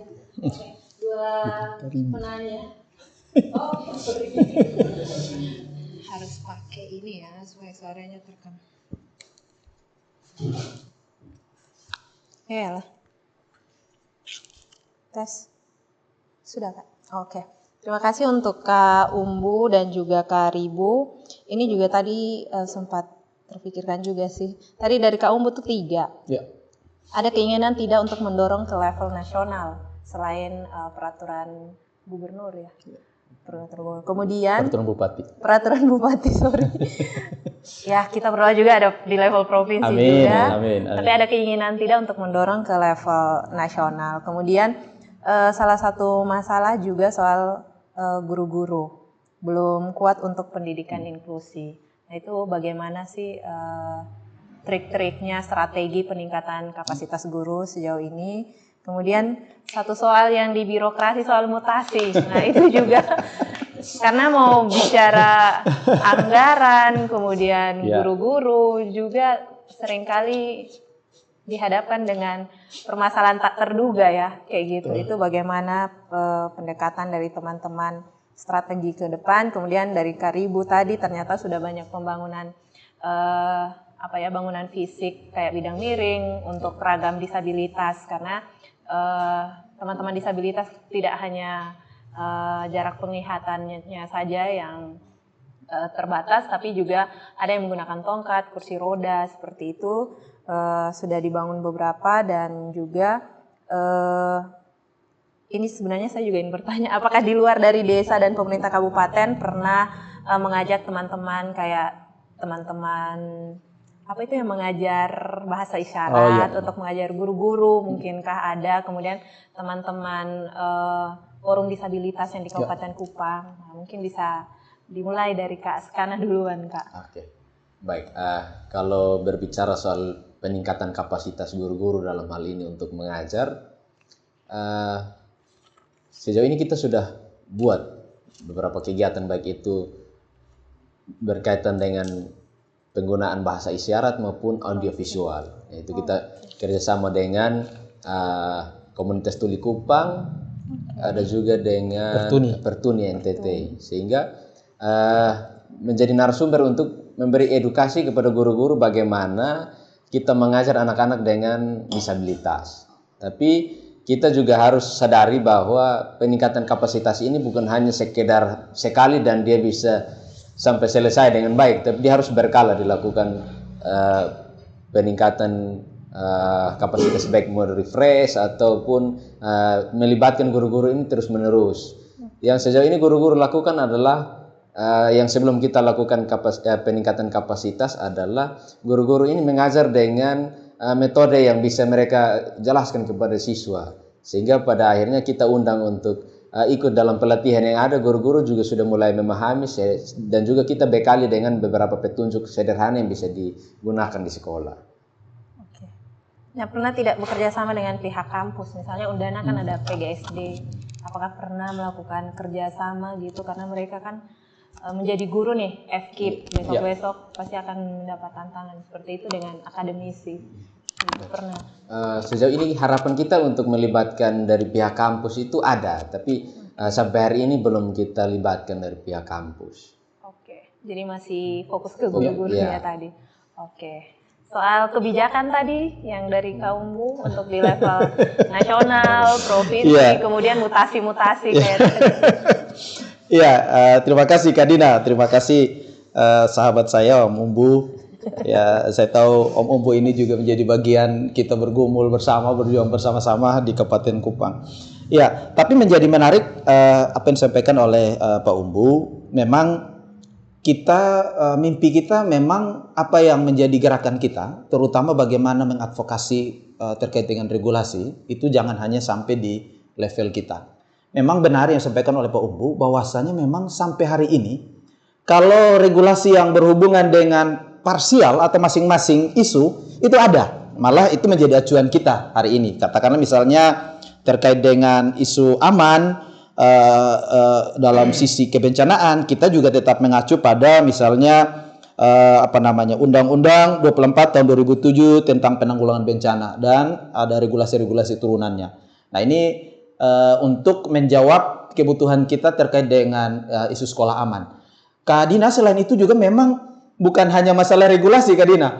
Secara topografi dan geografi, letak sekolah-sekolah kita yang wilayah Amfoang, ya Kak Dina juga tahulah, dan kita semua tahu. Misalnya, katakanlah mengakses SD Impres Taen misalnya, kita harus menyeberangi, kalau kita aksesnya dari Kupang, kurang lebih 3 sungai yang besar, yang pada musim-musim tertentu memang kita tidak bisa lewat. Sama sekali tidak bisa kita lewat. Apalagi misalnya SD Impres Letkole misalnya. Kita harus menyeberangi sungai kurang lebih 20-an kali. Dalam situasi hujan itu sama sekali memang kita tidak bisa akses. Nah, bagaimana mungkin kita bicara aksesibilitas, bicara aman di sana. Nah, ini juga yang kemudian menjadi menarik Kak Dina, sehingga kita juga melibatkan stakeholder yang betul-betul spesifik bertanggung jawab dalam kaitan dengan aman, misalnya BPBD. Bukan cuma BPBD, kemarin dari awal itu kita juga melibatkan teman-teman dari FBRB, Forum Pengurangan Risiko Bencana Kabupaten Kupang, untuk turut merancang indikator, lalu kemudian bagaimana melihat keterhubungan regulasi yang bisa terintegrasi untuk kemudian kita dorong menjadi regulasi bersama di level Kabupaten Kupang. Nah, memang ini yang kemudian menjadi tantangan seperti yang disampaikan oleh sahabat baik saya ini Om Umbu, bahwa tantangan kita adalah jangan sampai ini hanya berlaku di Kabupaten Kupang. Ya, secara jujur kita mau katakan Kak Dina bahwa mengintegrasikan 3 isu ini, kita kemarin mengawalinya dengan kita melakukan studi tiru, membawa semua stakeholder, dinas instansi yang ada, dan juga beberapa perwakilan sekolah, kepala sekolah, pengawas, dan kepala-kepala dinas. Kita bawa untuk studi tiru terkait dengan mengintegrasikan konsep aman, sehat, dan inklusi ini ke wilayah provinsi lain yang sudah melakukan, yaitu kita bawa ke Jogja, Kak Dina, di awal proses. Kita belajar di Sleman, kita belajar di Bantul, langsung ke sekolah, langsung ke desanya, lalu kita konfirmasi ke pemerintah daerahnya di kabupaten, pemerintah daerah Kabupaten Sleman dan juga Bantul, untuk mengkonfirmasi terkait dengan regulasi yang membackup konsep penerapan daripada aman, sehat, dan inklusi. Lalu kemudian kita juga punya kerinduan, kesepakatan bersama-sama dengan Bapak Ibu dari BPBD dan juga dari P2KB, P3A terkait dengan aman dalam sisi aman dari bencana. Karena memang beberapa sekolah kita di wilayah Amfoang itu berada di daerah yang berpotensi terjadinya risiko bencana, Kak Dina. Sehingga kita sudah berdiskusi, berdialog, dan belum kesampaian saja untuk kemudian nanti secara berkala setelah teman-teman yang konsen di isu kebencanaan itu melakukan kajian risiko bencana, datanya kita sudah dapat. Lalu kemudian mungkin dengan data itu kita akan sepakati untuk kemudian merumuskan semacam SOP begitu. Kalau misalnya terjadi bencana bagaimana dengan sekolah-sekolah, bagaimana dengan anak-anak, bagaimana dengan Bapak Ibu guru, apa yang bisa disepakati bersama untuk kemudian bisa aman dari potensi bencana. Termasuk di dalamnya ada rencana untuk kita melakukan simulasi secara berkala terkait dengan kondisi wilayah itu dan potensi bencana yang paling sering terjadi di wilayah itu. Misalnya kalau di Letkole itu sering banjir misalnya. Banjir, iya. Nah, sebelum banjir kira-kira apa? Nah, kapasitas tentang itu kita sudah diskusikan dengan BPBD dan FPRB Kabupaten Kupang. Nanti pada waktunya sekolah-sekolah sudah siap terkait dengan menerapkan isu aman dari bencana ini, kita akan lakukan simulasi secara berkala, dan itu sudah disanggupi oleh BPBD untuk mereka terlibat berkolaborasi untuk melakukan simulasi secara berkala. Nah, ini hal-hal menarik yang kita ingin sampaikan. Jadi terkait dengan regulasi, Kak Dina, terima kasih juga untuk Om Umbu. Ini menjadi semangat kita untuk kita bisa lakukan. Nah, berharap dari kondisi hari ini kita bisa dorong untuk ada regulasi yang lebih tinggi. Tetapi sebelumnya kita harus doakan nih Kak Dina, supaya regulasi yang sekarang ini bisa berhasil, karena seperti disampaikan oleh Pak Umbu, karena payung hukum cantolan di atasnya secara integrasi tidak ada. Kita tetap cantolnya secara parsial. Ya, aman kita nyantolnya ke regulasi terkait dengan aman. Sehat kita masih nyantolnya ke regulasi tentang sehat. Begitupun inklusinya Kak Dina. Lalu kemudian terkait dengan kapasitas guru, ya seperti yang disampaikan oleh Kak Skana. Kita sudah berupaya untuk melakukan yang mampu kita lakukan. Berkolaborasi dengan teman-teman Opdis. Kebetulan Garamin ini menjadi konsultan kita terkait dengan isu inklusivitas disabilitas. Sehingga kita betul-betul maksimalkan peran teman-teman.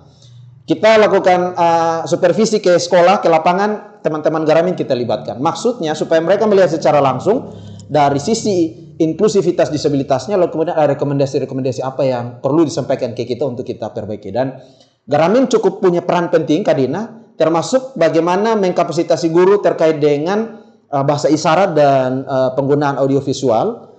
Itu merupakan hasil rekomendasi dari teman-teman Garamin berdasarkan visitasi di lapangan beberapa kali. Nah, ini menjadi satu hal yang menarik. Lalu kemudian terkait dengan kebijakan mutasi. Nah, ini menjadi doa kita Kak Dina dan teman-teman semua. Yang disampaikan Pak Umbu, kami juga kurang lebih 2 tahun terakhir ini mengalami beberapa guru yang kita sudah latih, kita sudah kapasitasi, kemudian menjadi kader, kita tidak punya kewenangan sama sekali dan tidak punya kapasitas untuk menahan mereka harus tetap di sekolah itu. Betul. Semuanya ada di level pemerintah daerah. Nah, harapan kita adalah advokasi kita ke misalnya dinas instansi terkait dengan dinas pendidikan, kita advokasi dengan pemerintah daerah dalam pertemuan-pertemuan, kita mintakan supaya sekolah-sekolah di wilayah-wilayah yang kita dampingi, kebijakan mutasi dan sebagainya itu kalau bisa perlu dipertimbangkan untuk situasi-situasi ini. Karena kita akan memulai dari awal lagi dan itu menjadi pekerjaan berulang yang seperti benang kusut yang terus-menerus akan tidak terurai. Kira-kira begitu Kak Dina. Oke, terjawab ya. Kalau Kak Ribu ada yang sudah? Oke, teman-teman, ini kan waktu sudah menunjukkan pukul berapa ya? Hampir 19.24, jam setengah 8 dan kita juga dibatasi oleh waktu. Mungkin untuk pertanyaannya cukup 2.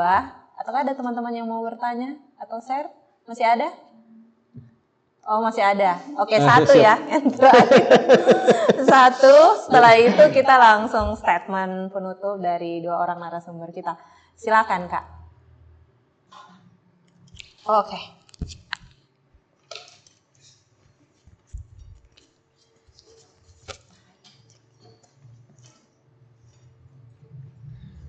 Oke, baik. Terima kasih untuk kesempatan yang diberikan. Perkenalkan, nama saya Uci Amokos, perwakilan dari Garamin. Di sini tadi kedua narasumber sudah menjelaskan banyak tentang pendidikan dan juga tadi dari pertanyaan dari Om Umbu berkaitan dengan regulasi.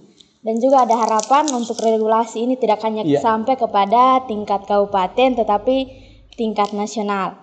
Kalau kita berbicara tentang pendidikan dari tadi kayaknya semua kepada tingkat SD. Mungkin di sini bukan pertanyaan juga tapi semacam harapan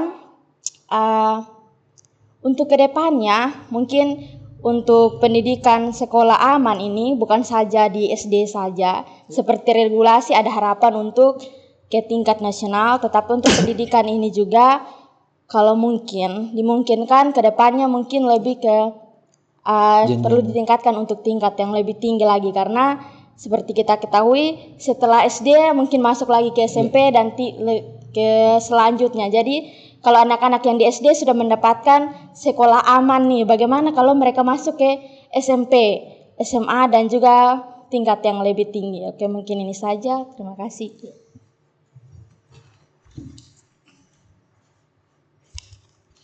Baik, terima kasih Kak Uce dari Garamin.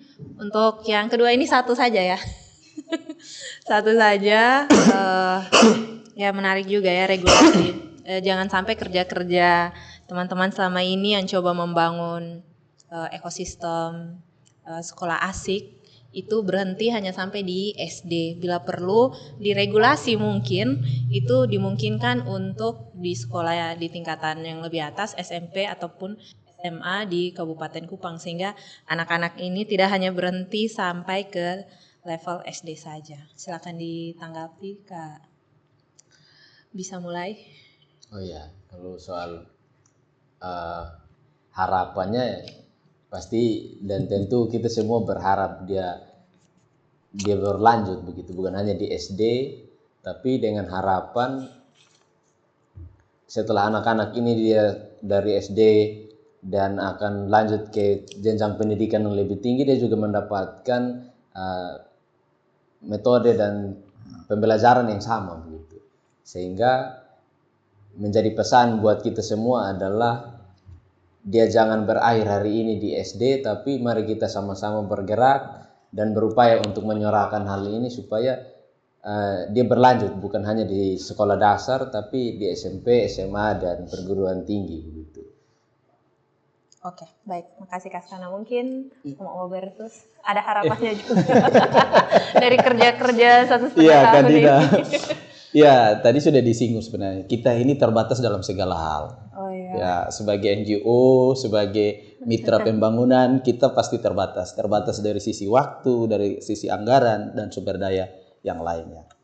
Tetapi, satu strategi yang kita lakukan adalah dengan berkolaborasi, bersinergi, dan juga melakukan advokasi ke para pemangku kebijakan. Memang kalau kita berharap untuk melakukan semua itu menjadi sesuatu kemustahilan bagi kita ya YTB. Tetapi melalui advokasi, lalu kemudian bagaimana mendorong regulasi dan kalau itu sudah ada Kak Dina dan teman-teman semua, kita juga ada satu yang kita dorong misalnya modul pembelajaran. Nah modul itu kalau misalnya sudah ada, sudah bisa digunakan, lalu kemudian regulasinya sudah ada, saya pikir bahwa mimpi kita ini bisa akan terbantu untuk mewujudkannya. Kalau ada payung regulasinya, maka bagaimana mereplikasi itu ke wilayah yang lain, saya pikir itu bukan menjadi spesifik tugas tanggung jawab kita lagi, tetapi kemudian itu kita sudah kembalikan kepada pemiliknya itu pemerintah daerah dalam hal ini yang memiliki sekolah, memiliki masyarakat dan juga kebijakan. Jadi saya pikir bahwa kerja-kerja kita yang strategis adalah melakukan advokasi, mendorong regulasi, mendorong modul pembelajaran dan kita berharap bahwa itu bisa mendongkrak untuk kemudian bisa diterapkan di jenjang-jenjang berikutnya. Dari 177 desa kelurahan yang ada di Kabupaten Kupang dengan kurang lebih 3.000-an sekolah tadi, 300-an sekolah tadi SD tadi, Kak Dina, kita baru uji coba di 12 nih. Ini belum 10% nih. Ya, kalau 10% dari 338 SD itu artinya sekitar 30-an sekolah. Nah, kita baru bermain di 12 sekolah. Itu pun kita baru melihat tanda-tanda perubahannya, Kak Dina. Makanya saya bilang kita memiliki keterbatasan. Karena itu kita harus kerja-kerja lebih strategis, kolaboratif. Saya sepakat dengan apa yang disampaikan Kak Dina. Kalau orang berbicara tentang kerja kolaborasi, itu mungkin hari ini bukan sesuatu yang terlalu sukar atau terlalu sulit ataupun apalah begitu. Tetapi bagaimana membangun ekosistem seperti yang disampaikan Kak Dina, itu yang menjadi penting. Karena kerja kolaborasi itu analoginya seperti gini. Si A punya apa, si B punya apa, lalu kemudian yang dia punya masing-masing ini kita satukan untuk kemudian mencapai tujuan. Tapi kalau kerja yang membangun ekosistem, artinya saya yang punya mimpi, ketika mau menggerakkan ke depan, orang yang ada di depan saya harus dorong supaya dia juga maju, saya juga maju. Tetapi tangan saya juga harus menarik yang di belakang. Itu analogi atau logika berpikir dari membangun ekosistem, Kak Dina. Jadi saya sepakat, Kak Dina. Kerja-kerja seperti ini yang saya maksudkan dengan kerja-kerja strategis adalah tidak cukup hanya dengan kerja kolaborasi, integrasi, tetapi juga harus membangun ekosistem. Karena dengan membangun ekosistem bukan hanya bicara tentang apa yang kita lakukan hari ini, tapi itu juga akan berdampak kepada sustainabilitas, keberlanjutan ke depan. Nah, ini akan sejalan dengan apa yang menjadi tujuan bukan hanya di kita di Kabupaten Kupang, tetapi dan Indonesia, tapi juga secara global melalui SDGs yang kita mau capai.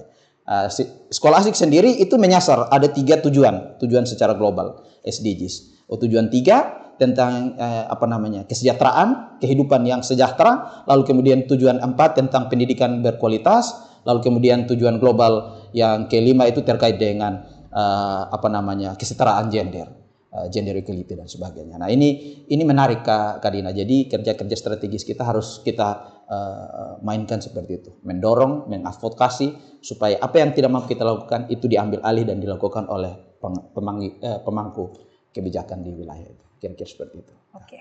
Bagaimana juga membangun kolaborasi ya, itu juga kunci karena kalau hanya kita sendiri ya punya keterbatasan tadi. Nah, itu tadi pertanyaannya sudah dijawab oleh teman-teman dari YTB. Ini yang terakhir, mungkin statement terakhir. Apa sih harapan dari teman-teman YTB karena katanya nanti untuk yang awal sampai 2026 dan ada kemungkinan diperpanjang. Nah, kalau diperpanjang pastinya kerja-kerja kolaboratif akan lebih banyak lagi. Kemudian mungkin ke depan jangkauannya bisa mencapai lebih dari 10% dari 300-an sekolah dasar, bukan hanya SD ya, tapi bisa SMP ataupun SMA dan seterusnya. Ya, seperti sana. Apa yang menjadi statement harapan atau tuntutan seperti negatif ya, harapan besar untuk kerja-kerja teman-teman di Kabupaten Kupang yang berkaitan dengan guru-guru di sana, kemudian pemerintah dan model pendidikan yang nantinya bisa direplikasi. Silakan Kak, dari Kak Skana duluan. Baik, harapan yang paling besar adalah kerja kolaborasi yang tadi kita bahas bersama itu terus berlanjut, dengan harapan adalah cerita sukses yang hari ini kita ceritakan bukan lagi kita yang menceritakan, tapi orang-orang yang mendapatkan layanan yang bercerita apa yang kita kerjakan. Mungkin dari saya itu. Om Obertus. Iya, sebenarnya closing statementnya menjadi beberapa pernyataan ya saya. Yang pertama, kita bicara tentang sekolah asik itu dengan isu inklusi disabilitas, maka tidak terlepas dari aksesibilitas Kak Dina. Wilayah kerja kita secara transportasi, sarana prasarana pendukung terutama sarana jalan, kita bicara aksesibilitas maka itu sangat jauh. Untuk hari ini kita bicara katakanlah misalnya angfoang dan sebagainya. Jadi menjadi sesuatu yang mustahil untuk dicapai dari sisi pemenuhan aksesibilitas kalau kita melihat dari sarana infrastruktur hari ini. Itu menjadi PR dan sekaligus harapan kita. Nah, harapan kita tentu kita gantungkan kepada pemerintah sebagai pemilik wilayah dan seterusnya, sehingga kebijakan-kebijakan yang diambil lebih peduli dan lebih inklusif lagi, lebih memperhatikan terkait dengan hal ini. Itu yang pertama. Yang kedua, terkait dengan peningkatan kapasitas, kemampuan, pola pikir dan sebagainya. Ini menjadi PR besar kita, karena ini harus dilakukan tidak hanya sekali, tapi terus-menerus.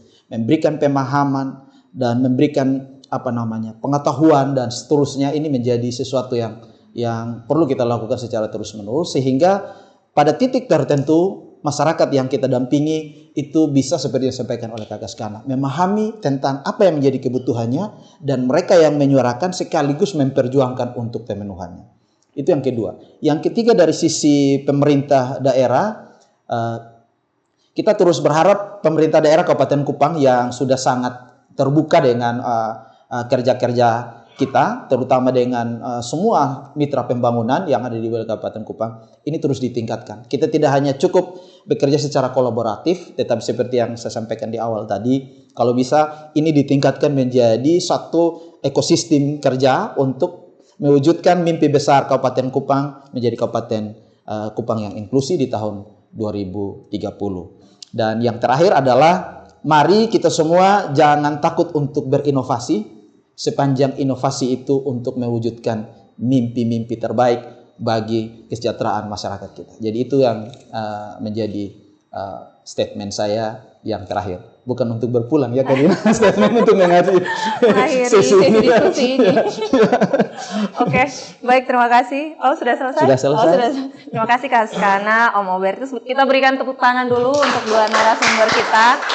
Ini sebenarnya mungkin kita masih bisa berdiskusi, tapi tidak terbatas dalam forum diskusi ini, tapi masih di luar forum ini juga kita masih bisa saling ketemu, saling berdiskusi, dan terima kasih juga untuk waktu dari teman-teman YTB hari ini mau menjadi narasumber, berbagi. Kami juga punya harapan yang sama untuk sekolah inklusi ini karena sangat terbatas, tidak hanya di Kabupaten Kupang saja, tapi ini sebenarnya juga dirasakan di hampir seluruh wilayah NTT khususnya. Dan kerja-kerja namanya sekolah asik ya, tapi sekolah asik ini perlu perjuangan untuk benar-benar jadi asik gitu, baik dari sisi sekolahnya, kemudian komunitasnya, pemerintah, dan juga didukung dengan regulasi dan terutama juga anggaran. Karena untuk wilayah seperti Kabupaten Kupang atau di NTT itu memang fasilitas infrastrukturnya sangat terbatas, sehingga tadi kata Om Obertus mustahil, ya kita jangan bilang mustahil ya. Mungkin kali ini belum, tetapi kita berharap ke depan dengan banyaknya kerjasama, kemudian dari regulasi-regulasi mendukung, hal-hal yang mustahil tadi menjadi nyata. Itu yang tadi Om Bertus bilang, dianggap sukses ketika yang mustahil menjadi kenyataan. Nah, itu menjadi doa kita semua.